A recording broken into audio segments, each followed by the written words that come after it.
O Greg News de hoje vai falar do STF, também conhecido como Supremo, assim como aquele prato de frango empanado com queijo e presunto.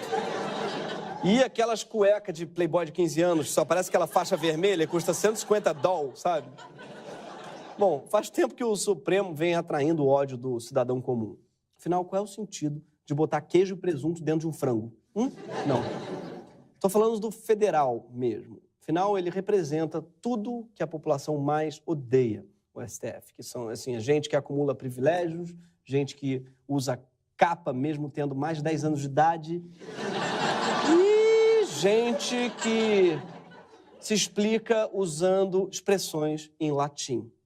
Eu entendi que a hipótese é do surgimento de uma lex missio. Supõe distinção hierárquica entre o juízo a quo e o juízo ad quem. No sentido de que a sentença terá eficácia de coisa julgada oponível erga omnes. No artigo 89 da Lei de Licitações, de modo que entendimento contrário configuraria uma inadmissível infração ao princípio do ne bis in idem. Havendo o tribunal de origem reconhecida a natureza propter laborem da gratificação em questão. Tendo em vista que, dizem os agravantes, que a emendácio libelli veio aos autos por ocasião das alegações finais do parquê. Eu vi que o ministro Lewandowski se prende, inclusive, ao princípio do tantum devolutum quantum appellatum. Tantum devolutum quantum appellatum. Eles acham que estão em Hogwarts? Riquinhos e odiados pela população, com certeza seriam da Sonserina. Não, porque na Sonserina tem gente que tá cuidando da gente. Hashtag Team Snake. Eu juro que aqui se encerram as piadas com Harry Potter. Vamos lá, bola pra frente. Ninguém sabe o que esses caras estão falando, né? Porque ninguém aqui sabe o que significa esses termos jurídicos. Mentira. Adjudicar, a gente sabe o que é.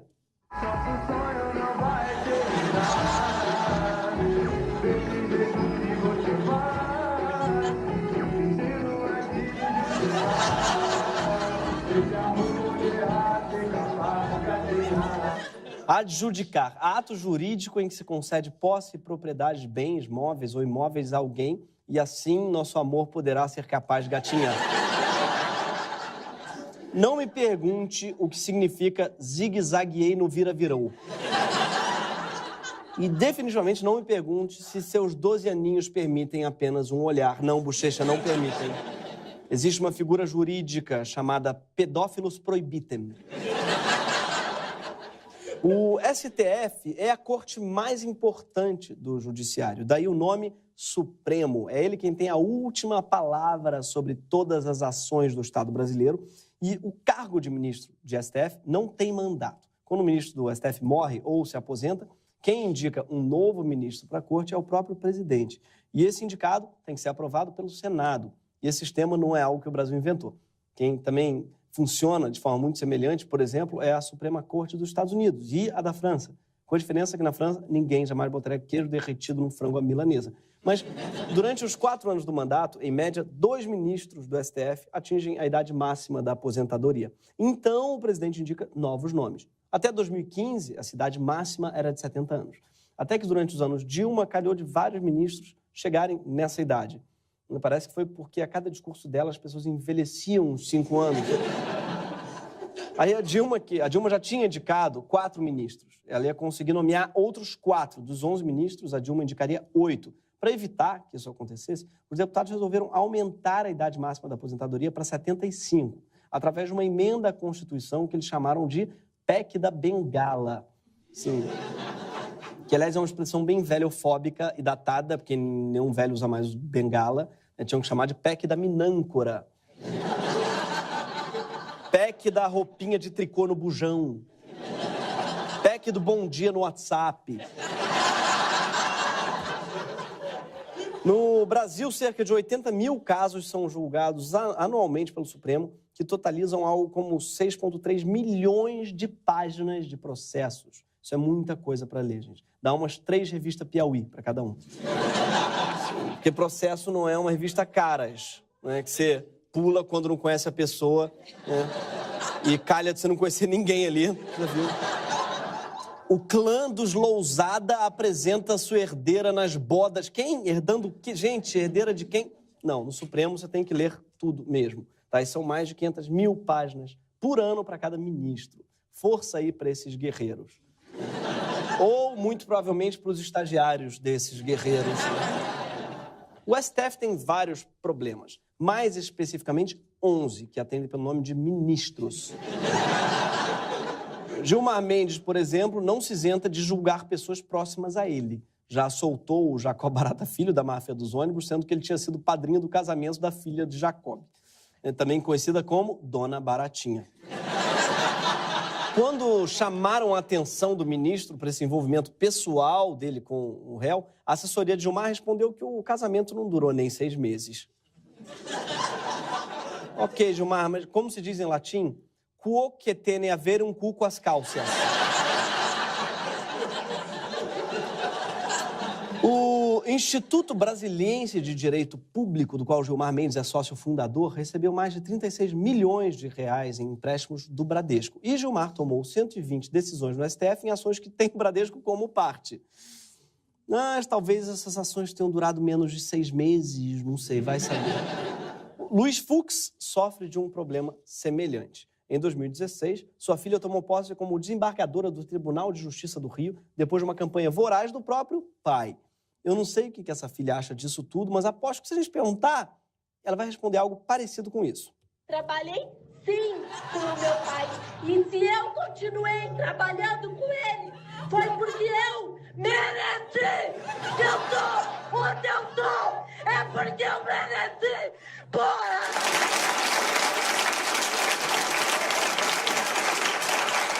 Ela, aos poucos, vai sendo tomada pelo monstro da meritocracia, né? Eu mereço! A imprensa apurou que o Fux, ele ligava para os colegas magistrados pedindo apoio, dizendo que o empregão de quase 60 mil reais seria uma compensação para a filha depois dela ter ficado traumatizada com o assalto, né? Como diz o ditado, vão-se os anéis, ficam os cargos vitalícios. Parece, inclusive, que é por isso que a máquina pública no Brasil está tão inflada, né? Por isso que o Rio está falindo. Todo mundo que é assaltado ganha um salário de 60 mil. Aí a cidade quebra. Mesmo com pouca experiência profissional, Mariana Fux teve a maior votação da história do TJ. Como Gilmar Mendes, Luiz Fux também é um ministro de muitos amigos. Eu até entendo, ele era surfista na juventude e até hoje adora lutar jiu-jitsu e tocar guitarra.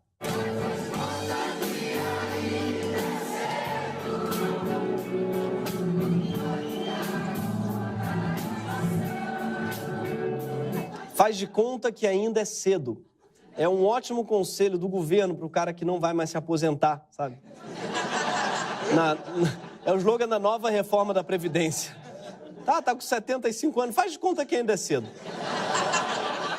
Já Toffoli, né, segundo Marcelo Odebrecht, é o amigo do Lula, que por sua vez era o amigo do Emílio Odebrecht. Ou seja, Toffoli seria o amigo do amigo, né? Ou mais que amigos, friends. E isso que a gente não pode mostrar a matéria que diz isso, porque o ministro pediu para ela sair do ar. E não é a primeira vez que o STF censura alguém. Em 2016, a jornalista e comediante Mônica Iose foi condenada a pagar 30 mil reais a Gilmar Mendes por causa de uma postagem sua no Instagram. O ministro havia concedido um habeas corpus para Roger Abdelmaci, condenado a 278 anos de prisão por 58 estupros. Mônica, então, postou uma foto de Gilmar com a palavra cúmplice e um ponto de interrogação. E foi condenada por isso. Acho que foi a primeira vez que alguém foi processado por ter uma dúvida. Com tudo isso, não deveria surpreender que o país tenha sido tomado por manifestações pedindo o impeachment dos ministros do Supremo. Em Brasília, chegaram a tocar a marcha fúnebre enquanto um cortejo enterrava o STF em plena Praça dos Três Poderes.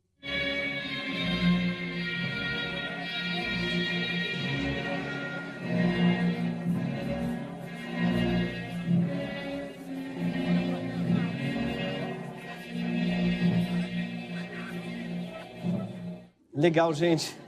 Mas o Temer pediu o caixão dele de volta.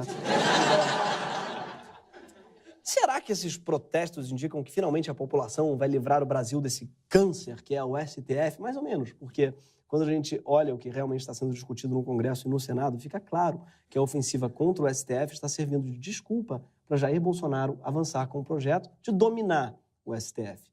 E dominar o STF é tipo ganhar a prova do líder no Big Brother. Você ganha o direito de mandar qualquer um pro paredão. Nesse momento, Por exemplo, o Bolsonaro está articulando para revogar a PEC da Bengala. Aquela que, em 2015, impediu que a Dilma nomeasse uma porrada de ministros. Apesar de, em 2015, o próprio Bolsonaro ter votado a favor da PEC. Na época, ele disse: o Supremo poderia acabar aparelhado pelo PT, e o Supremo aparelhado, espero que isso não aconteça nunca.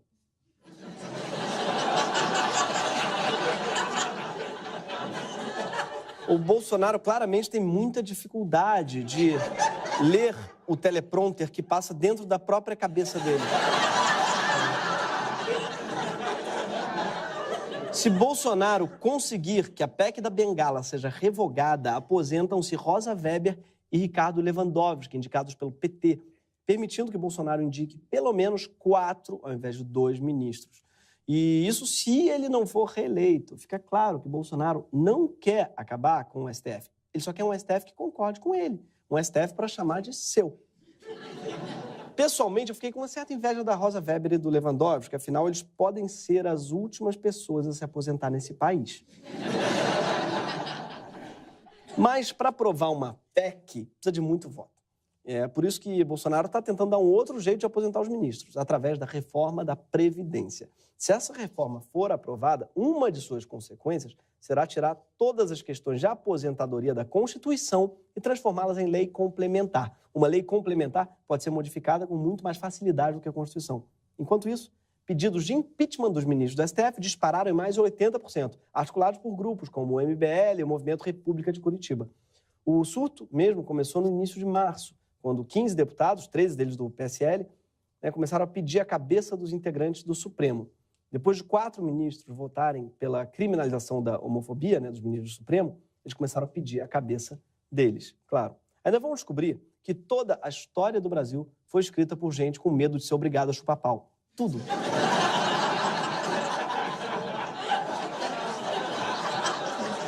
Define a história do Brasil. As eleições, para mim mesmo, de 2018, se tivesse campo justificativa do voto, sabe, assim... 17, por quê? Eu não quero ser obrigado a chupar pau. Mas ninguém falou... Não é sobre isso. Tudo no Brasil é sobre isso. No Senado, já tentaram 2 vezes criar uma CPI para investigar violações éticas no Supremo. A CPI da Lava Toga. Independente de qualquer coisa, essa obsessão com o nome da Lava Jato está indo longe demais, gente. Acho que vocês têm muito a aprender com as operações da Polícia Federal, faltando a erudição de uma operação Alegoria da Caverna ou o sarcasmo da operação Deus está vendo. Lava-toga é muito ruim, sabe? Se ainda fosse lava-toba, ia ser importante. Ia estar passando uma mensagem pro brasileiro, não é? E eu jamais faria uma piada com o Gilmar Mendes fazendo a Xuca, que eu não sou louco. Imagina se eu vou colocar essa imagem na cabeça de alguém, eu não vou. Essa investida contra o judiciário não é exclusividade do Brasil, porque assim, os exemplos, mundo afora, não são nada animadores. A Hungria, por exemplo, criou um sistema judicial paralelo no final do ano passado, controlado pelo próprio presidente, que vai decidir questões sensíveis, como a lei eleitoral, a corrupção e o direito de manifestação. E hoje, o presidente da Hungria está livre para fechar universidades, perseguir jornalistas e opositores. O golpe contra o Supremo também acontece na Polônia, onde uma reforma tentou forçar mais de 1/3 dos juízes da Suprema Corte a se aposentarem. E só foi barrada depois de manifestações e ameaças da União Europeia. Os ataques ao STF são, claro, mais uma importação que o Brasil fez, que nem a versão da Angélica para aquela música dos Cranberries. Quem sabe se a gente se falasse, fosse mais fácil entender. Bem mais fácil se a gente se entender. Seria mais fácil a gente se entender se você tirasse a escova de dente da boca, Angélica. Poxa, mas o problema é que ninguém fica com medo de virar a Hungria ou a Polônia, porque a ditadura de extrema-direita não sensibiliza muito o brasileiro. Mas não se preocupe, porque a esquerda também já fez coisas do tipo. Mais especificamente na Venezuela. Sim, em 2004, Hugo Chávez aumentou de 20 para 32 os ministros do Supremo. O pessoal, na época, tentou alertar. Olha que assim a Venezuela vai virar uma Venezuela. Mas ninguém deu ouvido, pessoal. Aliás, Chávez, vale lembrar, também era militar, paraquedista, se elegeu com discurso anticorrupção e anti-imprensa. Bolsonaro está para o Chávez como o Thiago Leifert está para Mariana Ximenes. Ou como o Datena está para Dua Lipa, né? Tem nada a ver, mas parece, tem alguma coisa ali. Agora, verdade seja dita, não é de agora que o Bolsonaro fala em dominar o STF. Durante a campanha, ele já falava em aumentar de 11 para 21 os ministros do Supremo e apontar, ele mesmo, esses 10 novos ministros. Segundo ele, era porque com os atuais ministros, aspas, não podemos ficar sonhar em mudar o destino do Brasil. Tadinho, eu imagino ele dormindo, né, sonhando com o Brasilzão dele, cheio de pão com leite condensado. E eis que surge a Carmen Lúcia no sonho dele, falando, não, não, não, é melhor já ir acordando. Vamos lá. Ai, ai, ai. Não é pra menos, né? Bolsonaro nunca escondeu sua admiração pela ditadura. E foi justamente o governo militar que ampliou o número de ministros de 11 para 16, garantindo sempre maioria a favor do governo. Isso porque um poder judiciário domesticado confere uma estampa de legalidade ao autoritarismo. Tipo de Dimocó no Instagram, conferindo uma estampa de hipster a si mesmo, não é? Olha que coisa bonita, ele indo numa paleteria vegana com esse uniforme. Né? Eduardo Bolsonaro disse, inclusive, isso aqui durante a campanha do pai para a presidência. Se quiser fechar o STF, sabe o que você faz? Você não manda nem um jipe, cara. Manda um soldado e um cabo. Não é querer desmerecer o soldado e o cabo, não. O que é o STF, cara? Tipo, tira o poder da caneta de um ministro do STF. O que ele é na rua? Você acha que a população... Se você prender um ministro do STF, você acha que vai ter uma manifestação popular a favor dos ministros do STF? Milhões na rua? Por mais assustador que esse vídeo seja, a pior parte dele é que o Eduardo Bolsonaro está certo. Uma pesquisa do Datafolha do ano passado mostrou que apenas 18% da população confia no STF, enquanto o índice de confiança nas Forças Armadas era de 45%. Tanto é que, quando o grupo de direita vem para a rua, faz um protesto pedindo o impeachment dos ministros do STF, o que será que acontece? O que o povo quer com relação ao impeachment de Gilmar Mendes?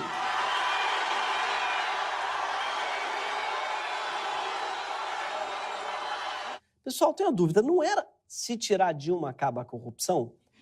Aí depois, né, virou, não, é que tem que prender o Lula. Se prender o Lula, agora acaba de verdade a corrupção, né? Agora, a Regina Duarte não tem mais a quem culpar, né? Já mandou até, botou no Instagram dela, botou assim, se acabar o STF, agora com certeza acaba a corrupção.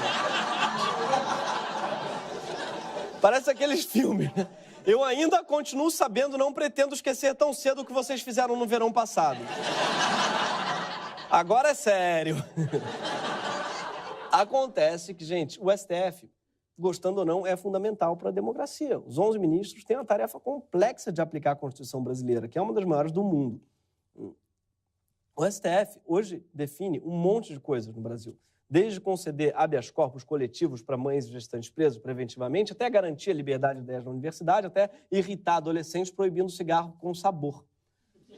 Que, por acaso, eu acho até bom, porque cigarro com gosto é pior que cigarro, né? Não tem nada mais escroto que cheiro de fumaça com cravo. É tipo quando você vai no banheiro e passa bom ar, fica aquele cheirão de cocô com lavanda. Só que não importa muito o que eu acho. Por quê? Porque o STF não tem que agradar a mim, nem a você, nem a maioria. Até porque nem sempre a maioria tem razão, né? E é importante ter alguma instância que proteja a Constituição brasileira, até quando a maioria quer destruí-la. E aí você entende por que é prioridade para o Bolsonaro tentar aparelhar o STF. Vamos fazer o Brasil para as maiorias! As minorias têm que segurar as maiorias! Tem que existir para defender as maiorias. As minorias se adequam ou simplesmente desaparecem. Tem uma coisa ali que ele falou que eu concordo, que é aquele inaudível, achei bonito. Primeira vez que eu concordei com esse sujeito. A democracia brasileira, meu amigo, não é um reality show, não é episódio de The Voice, que se você não gostar de alguém, basta você não aperta o botão, continua de costa. Não, tem um sentido que os ministros do STF não sejam eleitos, nem cumpram mandatos curtos. É o jeito que todas as democracias modernas têm de garantir que a opinião da maioria não se torne um tipo de tirania em cima das minorias. Para que pelo menos um dos 3 poderes não precise levar em conta a opinião pública. Até porque, de vez em quando, a maioria decide eleger alguém que faz declarações racistas e homofóbicas para o cargo mais respeitável do país, o de vencedor do Big Brother. Esse foi o Greg News, gente. Uma boa noite a todos, boa Páscoa, boa Semana Santa, divirtam-se, comam muito ovo, chocolate, tudo mais que vocês quiserem. Muito obrigado. Amo vocês, a maioria de vocês.